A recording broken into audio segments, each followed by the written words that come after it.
100 ദിവസം നിന്നവർക്ക് പോലും ഞാൻ പറഞ്ഞിട്ട് വിശ്വസിക്കുന്നില്ല. ഞാൻ കുക്ക് ചെയ്യത്തില്ല, എനിക്ക് കുക്ക് അറിയില്ല, ഞാൻ കിച്ചണിൽ പോലും കയറില്ല. ഒരു മടിച്ചിപ്പാറോ വീട്ടില്. ഇതൊന്ന് കണ്ടു നോക്ക്. കുക്കിംഗ് ഒക്കെ അറിയോ? എന്താണ്? വീട്ടിൽ കഴിക്കാൻ പറ്റുന്നൊക്കെ ഉണ്ടാക്കും. എല്ലാം ഉണ്ടാകും. ഞാൻ എന്റെ ഫ്രണ്ട്സിനെ കൊണ്ടായി. സത്യമാണേ? സത്യം. പൊറോട്ട ഉണ്ടാക്കാൻ അറിയാം. ഇത് പറഞ്ഞിട്ട് പൊറോട്ട ഉണ്ടാക്കാൻ അറിയാം. അതെന്താണ് അങ്ങനെ? എനിക്ക് പൊറോട്ട ഭയങ്കര ഇഷ്ടം. എനിക്ക് ചിക്കൻ ഉണ്ടാക്കാൻ അറിയാം. ബിരിയാണി ഞാൻ നന്നായിട്ട് ഉണ്ടാക്കും. എല്ലാത്തിനും ഈ ആക്ഷൻ എന്തിനാ വരുന്നത്? അല്ല, എനിക്ക് അറിയാം എന്നുള്ളൊരു അഹങ്കാരം.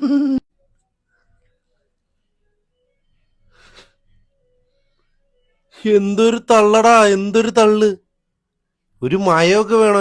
ഒരു മയമൊക്കെ. എന്തുവാണിത്? ഇതൊക്കെ മനുഷ്യന്മാർ കാണുന്നതല്ലേ, ഞങ്ങൾ ചോറ് തന്നെയല്ലേ തിന്നുന്നത്. ഇതൊക്കെ ഞങ്ങൾക്ക് മനസ്സിലാവും ഇതൊക്കെ. എന്തുവാണിത്? ഒരു മനുഷ്യനായി കഴിഞ്ഞാൽ കുറച്ച് ഉളുപ്പൊക്കെ വേണം കള്ളത്തിനൊക്കെ ഇങ്ങനെ പടച്ചു വിടുന്നതില്.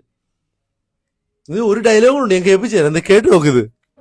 ഇവിടെ വരുന്നതിന് മുന്നേ എന്നോട് ചേച്ചി പറഞ്ഞറിയോ, ചപ്പാത്തി വരത്താനെങ്കിലും പഠിച്ചിട്ട് പോ, അല്ലെങ്കിൽ ഞാൻ ഇന്റർവ്യൂ കണ്ടപ്പോ തൊട്ടുണ്ടല്ലോ എന്റെ അമ്മേന്ന് എന്നെ വിളിച്ചോണ്ടിരുന്നത്. വേറൊന്നുമില്ല, ഒരു മനുഷ്യന് തള്ളുന്നതിനൊക്കെ ഒരു പരിധിയില്ലേ? ഇങ്ങനെ കള്ളം ഇങ്ങനെ തുപ്പുന്നൊരു ഡ്രാഗണെ ഞാൻ എന്റെ കരിയർ, ഞാൻ ടീച്ചർമാരൊക്കെ പറയുന്ന പോലെ എന്റെ കരിയർ ഞാൻ കണ്ടിട്ടില്ല. ഇതുപോലെ ഒരെണ്ണം. അനീഷ് രക്ഷപ്പെട്ടു കേട്ടോ ഗൈസ്.